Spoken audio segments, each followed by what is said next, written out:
The Agni 2 feels pretty nice to hold in hand.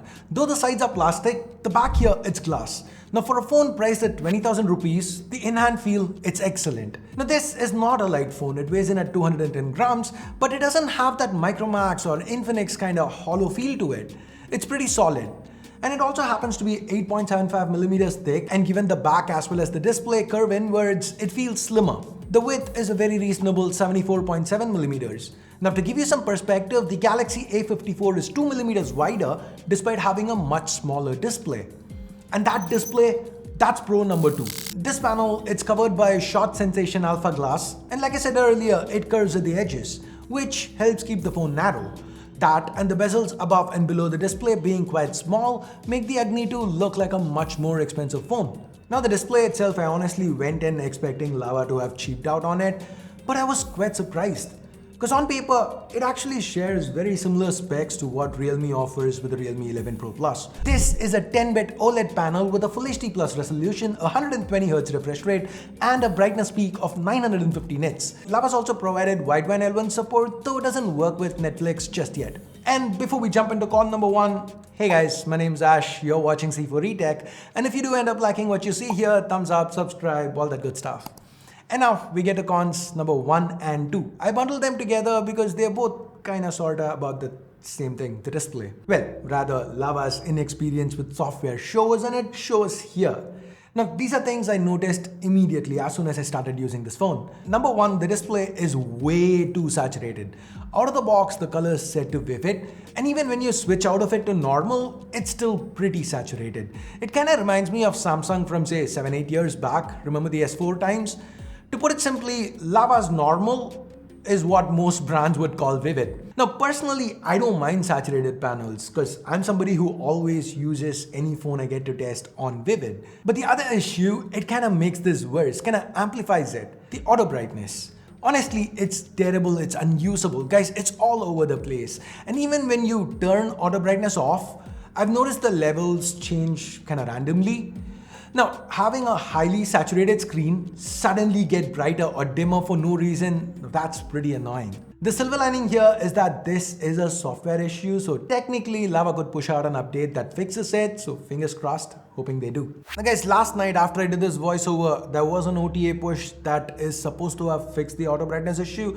Now I know for a fact it has not fixed the saturation, so no change there, but the auto brightness seems a little better, but I'll have more to say in the full review. Now coming back to the pros, the software. Lava's left most things stock. Now yeah, there are a few extras here and there, like the edge lighting, but what's more important is what's not there. There's absolutely no bloat of any kind, no LinkedIn, no Flipkart, no Daily Hunt. Everything you see here, like Amazon, I installed it after I set the phone up. Now the last phone I unboxed, it came with this. From there to here, Lava definitely put a smile on my face. I just hope they continue down this route and don't start preloading stuff as soon as they find some success. Now pro number 4 is the charging situation. Lava includes a 66 watt charger in the box, and it gets the Agni 2 from 0 to 50 in just about 15 minutes, which is excellent. I also like how it's not proprietary, so we don't have to rely on the brand for replacements. Now pro number 5 is the fact that though Lava's priced the Agni 2 reasonably, they still offer 256 gigs on the base, or rather the only variant that they sell.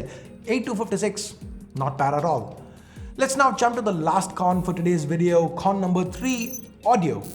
Now, the Agni 2 does not have a headphone jack, which sadly is becoming more and more common these days, even on phones priced in the 20,000 rupee price segment. But for what it's worth, Lava does include a dongle in the box. Now that's not the con here.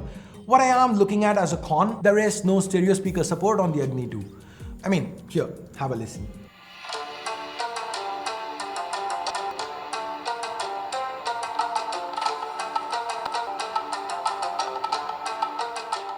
Like I said, it is reasonably loud, but these days, I guess I've kind of gotten used to seeing stereo speakers on most phones. So this one felt a little off, a little weird to me. Anyways, with that, we get to the last pro on today's list, and that would be Lava's attitude to this phone. Now, I've said this many times in the past, and I will say it again today. Do not buy a phone based on promises made by a brand. That said, it is still refreshing to see an Indian brand come out and make these promises. Things like the service promise, free doorstep replacement service for hardware defects, at a time where we have brands brush motherboard issues under the rug. Hey Poco. It's just good timing, and I also hope they do actually deliver on the promise. And also to come out and commit to 2 years of Android version upgrades, 3 years of security patches, that's quite nice. I mean, yes, it is pretty much industry standard, I'm not saying no. But guys, here's the difference between when a Realme or a Xiaomi says it and when a Lava says it. Because when a new Poco phone is launching or when a new Realme is launching, these brands, they are more aware of what to expect. They've been doing it for a while consistently, and they have a multitude of phones with similar SKUs. So say an Oppo doesn't do well, they could repurpose the same things as a OnePlus phone or a Realme phone. And given the software here, like Realme, OnePlus, Oppo, they all share the same code base, Color OS. The amount of resources these brands need to commit to updates per device is a lot lesser than what someone like Lava has to commit to. Now, this is why you see, say, Asus only offer 2 years of Android updates for flagships like the Zenfone 9, where 3 years is the industry standard. So the logical thing for Lava to do here would not really talk about updates, wait and see how this phone sells, but that's not what they've done. Instead, they've made a commitment right off the bat. And personally, that makes me take this product more seriously. Again, a brand's promise isn't worth anything without a track record, and Lava's track record, let's not even go there. But with this phone, with Lava trying to make a comeback, let's hope they do follow through on the promise.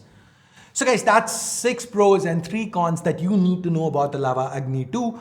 Now, of course, there are some things I've not touched upon in this video, like the cameras, the gaming performance, the battery life, etc. And that's because I'd only have been using this phone for 3 or 4 days by the time you guys are watching this video, which is why this is not a full review, but a quick look at some of the pros and cons. Guys, it was a lot of trouble for me to buy this phone. I first had to find somebody who could actually buy it before it quickly went out of sale.